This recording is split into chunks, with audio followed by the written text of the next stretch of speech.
সরকারি হাজী কোরবানী মেমোরিয়াল কলেজের দ্বাদশ শ্রেণীর শিক্ষার্থীরা, আশা করি তোমরা সকলেই ভালো আছো। আল্লাহর অশেষ রহমতে আমরা আরো একটি অনলাইন ক্লাসে তোমাদের সাথে যুক্ত হয়েছি। তোমাদের সকলকে ভার্চুয়াল ক্লাসে স্বাগতম। আজকে তোমাদের সাথে আছি আমি রাশিদা জেসমিন, সহকারী অধ্যাপক প্রাণীবিজ্ঞান। আজকে আমরা পড়ব জীববিজ্ঞান দ্বিতীয় পত্রের নবম অধ্যায় মানব জীবনের ধারাবাহিকতা, কন্টিনিউশন অফ হিউম্যান লাইফ। এই নবম অধ্যায় থেকে আমরা যে বিষয়টি আজকে পড়ব সে বিষয়টি হচ্ছে গ্যামেটোজেনেসিস, গ্যামেট সৃষ্টি বা গ্যামেটোজেনেসিস। এই গ্যামেটোজেনেসিস থেকে আমরা দুটো বিষয় সম্পর্কে আজকে জানব। একটি হচ্ছে স্পার্মাটোজেনেসিস, আরেকটি বিষয় মানুষের শুক্রাণুর গঠন।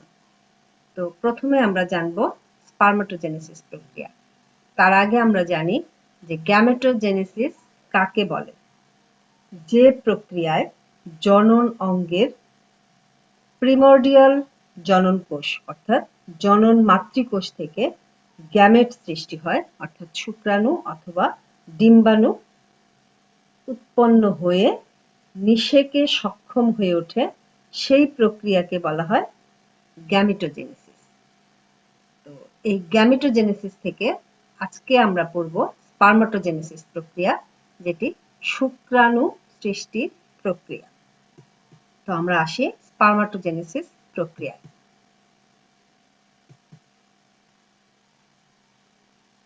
স্পার্মাটোজেনেসিস প্রক্রিয়া সম্পর্কে আমরা একটু জানি যে প্রক্রিয়ায় শুক্রাণু সৃষ্টি হয় সেই প্রক্রিয়াকে বলা হয় স্পার্মাটোজেনেসিস প্রক্রিয়া। মেরুদণ্ডী প্রাণীদের শুক্রাশয়ে অসংখ্য সেমিনিফেরাস নালিকা থাকে। এসব নালিকার প্রাচীর জার্মিনাল এপিথেলিয়াম নামক আবরণী কোষে আবৃত থাকে। কিছু ব্যতিক্রম ছাড়া এসব এপিথেলিয়ামের প্রতিটি কোষই শুক্রাণুতে রূপান্তরিত হতে সক্ষম। তবে সব কোষ স্পার্মাটোজেনেসিস প্রক্রিয়ায় অংশগ্রহণ করে না। তবে যেসব কোষ স্পার্মাটোজেনেসিস প্রক্রিয়ায় অংশগ্রহণ করে সেসব কোষগুলিকে বলা হয় প্রিমর্ডিয়াল জনন কোষ বা জনন মাতৃকোষ। এই জনন মাতৃকোষ থেকেই পুংগ্যামেট সৃষ্টি হয়। তো আজকে আমরা যেহেতু পড়ছি পুংগ্যামেট সৃষ্টির প্রক্রিয়া অর্থাৎ স্পার্মাটোজেনেসিস প্রক্রিয়া, এই স্পার্মাটোজেনেসিস প্রক্রিয়ার 4টি ধাপ। ধাপগুলি হচ্ছে সংখ্যা বৃদ্ধি পর্যায়, বৃদ্ধি পর্যায়, পূর্ণতা পর্যায় এবং স্পার্মিওজেনেসিস প্রক্রিয়া। জার্মিনাল এপিথেলিয়াল নামক আবরণী কোষগুলি কিছুটা পরিবর্তিত হয়ে শুক্রাণুতে পরিণত হয়। তো এই কোষগুলিকে আমরা কি বলতেছি? জনন মাতৃকোষ। এই জনন মাতৃকোষ পরপর মাইটোসিস বিভাজনের মাধ্যমে অসংখ্য কোষ সৃষ্টি করে এবং সেই কোষগুলিকে বলা হয় স্পার্মাটোগোনিয়াম এবং এই পর্যায়টিকে বলা হয় সংখ্যা বৃদ্ধি পর্যায়।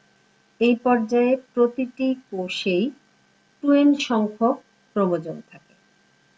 এর পরবর্তী ধাপ হচ্ছে বৃদ্ধি পর্যায়। এই বৃদ্ধি পর্যায়ে স্পার্মাটোগোনিয়াম খাদ্য সঞ্চয় করে স্ফীত হয়, বড় হয় এবং পরবর্তী বিভাজনের জন্য প্রস্তুত হয়। এ সময় এরা সার্টলি কোষ, এই কোষগুলিকে দেহকোষ, এই কোষগুলি এই জনন মাতৃকোষের ফাঁকে ফাঁকে অবস্থিত। এই কোষগুলি থেকে পুষ্টি দ্রব্য সংগ্রহ করে স্পার্মাটোগোনিয়াম পরবর্তী বিভাজনের জন্য প্রস্তুত হয়। তখন সেই কোষটিকে বলা হয় প্রাইমারি স্পার্মাটোসাইট। এই প্রাইমারি স্পার্মাটোসাইট এবার মিওসিস প্রক্রিয়ায় বিভাজিত হয়ে দুটি কোষ গঠন করে। তাহলে যতটুকু সময়ে এই স্পার্মাটোগোনিয়াম খাদ্য সঞ্চয় করে বৃদ্ধিপ্রাপ্ত হলো, ওই সময়টুকুই হচ্ছে তার বৃদ্ধি পর্যায়। এর পরের পর্যায়টি হচ্ছে পূর্ণতা পর্যায়। এই পর্যায়ের শুরুতেই প্রাইমারি স্পার্মাটোসাইট মিওসিস প্রক্রিয়ায় বিভাজিত হয়ে দুটি কোষ তৈরি করে। পরবর্তীতে দ্বিতীয় মিওসিসের জন্য এরা প্রস্তুত হয়।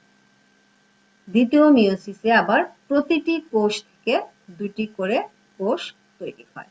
এদেরকে তখন বলা হয় স্পার্মাটিড। তাহলে একটি প্রাইমারি স্পার্মাটোসাইট পরপর দুটি মিওসিস বিভাজনের ফলে 4টি স্পার্মাটিডে পরিণত হলো। এই পর্যায়টুকু হচ্ছে বৃদ্ধি পর্যায়।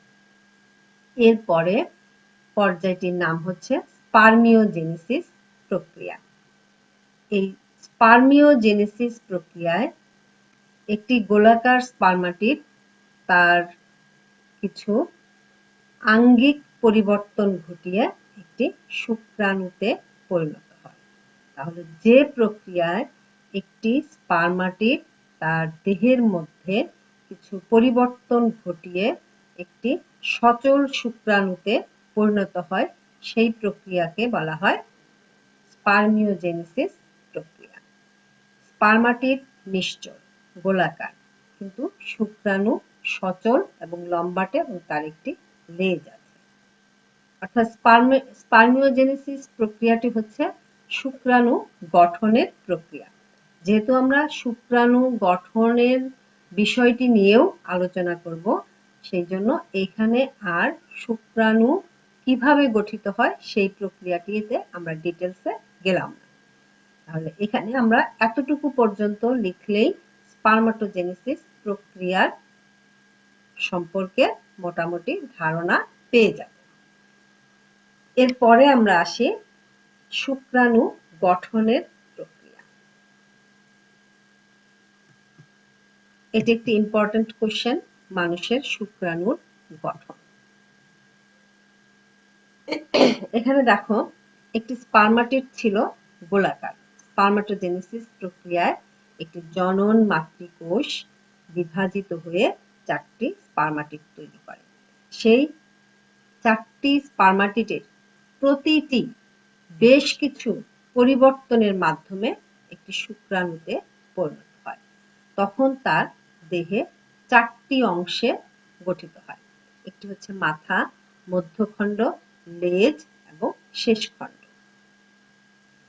এই পরিবর্তনটুকু সাধিত হওয়ার প্রক্রিয়াটাই কিন্তু হচ্ছে মূলত স্পার্মিওজেনেসিস প্রক্রিয়া। আবার এটা কোশ্চেন হয়, মানুষের শুক্রাণুর গঠন বর্ণনা করো। তাহলে শুক্রাণুর গঠন বর্ণনা করার শুরুতেই আমরা বলবো একটি শুক্রাণুর নিম্নলিখিত অংশগুলি থাকে। সেগুলি কি? মাথা, মধ্যখণ্ড, লেজ, শেষখণ্ড। এখন আমরা যদি মাথার বর্ণনায় আসি, সেখানে স্পার্মাটিডের মধ্যে একটি নিউক্লিয়াস ছিল। সেই নিউক্লিয়াসটি বেশ বড় সড় হয়ে যায় এখানে, এবং তার মাথার দিকে একটি গোলাকার টুপির মতো অংশের সৃষ্টি হয়। কোষের মধ্যে যেই গলজি বডি থাকে, সেই গলজি বডি নিউক্লিয়াসের সামনে এসে একটি এরকম আবরণের তৈরি করে, যেই অংশটিকে আমরা বলছি মাথা। আমরা এটা টুপির মতো অংশ সৃষ্টি করে নিউক্লিয়াসের সামনের অংশে, এবং এর থেকে ম্যাক্সিমাম জলীয় অংশ তখন সরে যায় এবং আরএনএ এবং অন্যান্য উপাদানগুলি কমে যায়। নিউক্লিয়াসটি বড় হয়, মাথায় অ্যাক্রোজোম তৈরি হয়। অ্যাক্রোজোম তৈরি হওয়ার জন্য যে অঙ্গাণুটি গুরুত্বপূর্ণ ভূমিকা পালন করে সেটি হচ্ছে গলজি বডি, এবং এই সমস্ত অংশটা তখন একটা মাথায় পরিণত হয়, যেটি হচ্ছে শুক্রাণুর মাথা। এর নিচের অংশে এখানে থাকে সেন্ট্রিওল। সেন্ট্রিওল পরস্পর সমকোণে দুটি সেন্ট্রিওল এখানে অবস্থিত। এই সেন্ট্রিওল পরবর্তীতে মধ্যখণ্ড এবং লেজ তৈরিতে অংশগ্রহণ করে। মাথার পরবর্তী অংশ হচ্ছে মধ্যখণ্ড। খণ্ড। আর এই সময় কিন্তু এই শুক্রাণুতে n সংখ্যক ক্রোমোজোম থাকে। মাথা এবং মধ্যখণ্ডের সংযোগ স্থলকে বলা হয় গ্রীবা। এই অংশে সেন্ট্রিওল থাকে। দুটি সেন্ট্রিওল পরস্পর সমকোণে এখানে অবস্থান করে। এর পরবর্তী অংশ হচ্ছে মধ্যখণ্ড, যে অংশটা মূলত মাইটোকন্ড্রিয়া এই মধ্যখণ্ড অংশটা তৈরি করে। সাইটোপ্লাজম, মাইটোকন্ড্রিয়া এবং অক্ষীয় সূত্রে গঠিত অংশটি হচ্ছে শুক্রাণুর মধ্যখণ্ড, যার মধ্যে মাইটোকন্ড্রিয়ার অংশই বেশি। মাইটোকন্ড্রিয়া ফ্লাজেলাম সঞ্চালনের জন্য প্রয়োজনীয় শক্তির যোগান দেয়। এর পরবর্তী অংশটা হচ্ছে লেজ বা ফ্লাজেলাম। শুক্রাণুর মধ্যখণ্ডের সাইটোপ্লাজম এবং মাইটোকন্ড্রিয়ার সমাপ্তির অংশ থেকে শুরু করে পেছনের সবটুকু অংশই হচ্ছে লেজ বা ফ্লাজেলাম। এটি শুক্রাণুর দীর্ঘতম অংশ। ফ্লাজেলাম শুক্রাণুকে গতিশীল করে এবং শুক্রাণুকে ডিম্বাণুর কাছে পৌঁছাতে সহায়তা করে। শুক্রাণুর লেজ বা ফ্লাজেলামটি হচ্ছে এর দীর্ঘতম অংশ। এতে অক্ষীয় সূত্রের এক অংশ একটি স্থূল আবরণে আবৃত থাকে, আর বাকি অংশটি থাকে অনাবৃত। এই আবৃত অংশটিকে বলা হয় মূলখণ্ড এবং শেষ খণ্ড বা অনাবৃত যে অংশটি সেটিকে বলা হয় শেষ খণ্ড। তাহলে এই চারটি অংশ, মাথা, মধ্যখণ্ড, লেজ এবং শেষ খণ্ড, এই চারটি অংশ নিয়ে গঠিত মানুষের শুক্রাণু। আর যে প্রক্রিয়ার মাধ্যমে এই শুক্রাণুটি গঠিত হয় সেই প্রক্রিয়াটির নাম হচ্ছে স্পার্মিওজেনেসিস প্রক্রিয়া। তাহলে একটি স্পার্মাটিড কিছু জটিল পরিবর্তনের মাধ্যমে একটি সচল শুক্রাণুতে পরিণত হয়। এবার এই শুক্রাণুটি ডিম্বাণুকে নিষিক্ত করতে সক্ষম। তাহলে মোটামুটি আমরা মানুষের শুক্রাণুর গঠন সম্পর্কে জানি। এবারে আমরা চলে যাব বাড়ির কাজে। যেহেতু এই আজকে যতটুকু অংশ আমরা পড়লাম তার মধ্যে সবচেয়ে ইম্পর্টেন্ট অংশটি হচ্ছে মানব শুক্রাণুর গঠন। কাজে এটি তোমাদের বাড়ির কাজ হিসাবে আমি আজকে সিলেক্ট করলাম। তোমরা অবশ্যই তোমাদের খাতায় মানব শুক্রাণুর চিত্র সহ গঠন বর্ণনা করবে। আজকের ক্লাস আমরা এখানেই শেষ করছি। তোমরা সবাই ভালো থাকো। আল্লাহ আমাদের সকলকে সুস্থ রাখুন। ধন্যবাদ।